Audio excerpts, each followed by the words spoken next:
Good morning. My name is Stephen Tuig, and today I'll be reading from Turning Within, Reclaiming Your Soul from Shadow, page 202. In my early 30s, I worked for Gateway Computer's sales department. My newfound awareness of how the mind was structured transformed my sales performance, propelling me into a level of success I hadn't previously thought possible. This brought me confidence in my role, which was evident to everyone around me. Yet, despite my newfound abilities and poise, I repeatedly walked away from my manager's desk, kicking myself for asking questions to which I already knew the answer. Have you ever found yourself in a similar situation? You knew the answer to a question, but you just couldn't see it? Fast forward about 15 years. It's 3 weeks away from COVID shutting down the world. I was 1 week away from my first 3 ayahuasca ceremonies, and I'd gone to Serbia to headline a week-long business training seminar with some of the top business leaders in the country.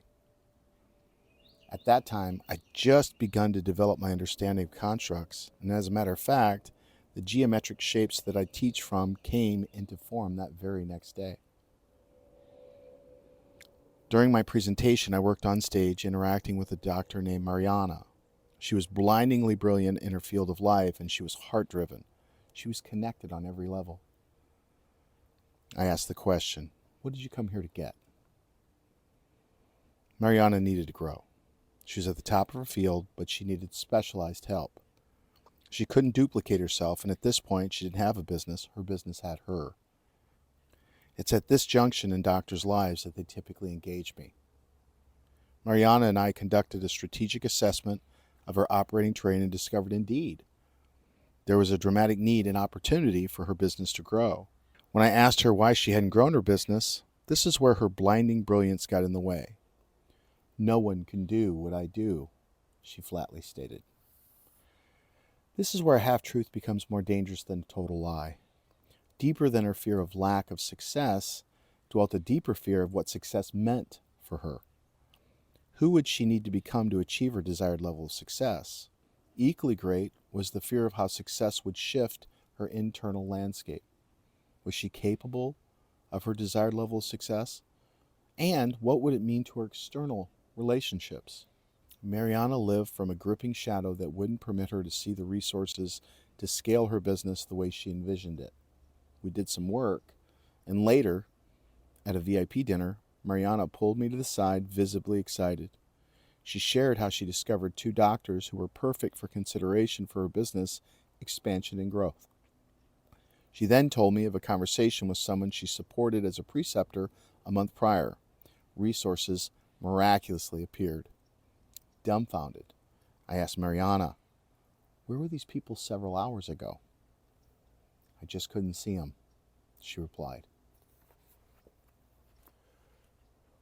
Success is never a matter of resources. Success is always a matter of resourcefulness. By being open to the stories that we tell ourselves about what the outcome will mean, we become open to the opportunity to shift those stories, shift those narratives. And it's only by shifting the narrative that we live out of that we can experience a storyline that differs from the narrative that we're trying to break free from. By learning to shift your stories, you open yourselves up to the genius that can only come from within. My question is, what is the outcome? What is the thing that you would call success in your life? The thing that if you had this, it would change everything. What if the truth that you're more powerful than you could possibly imagine was the reason why? What if the resources you need to claim that success are right in front of you? What if the story you tell yourself about those resources are really the block that keeps you from experiencing the success that you've desperately sought to achieve? How would that change how you interacted? What would you do differently?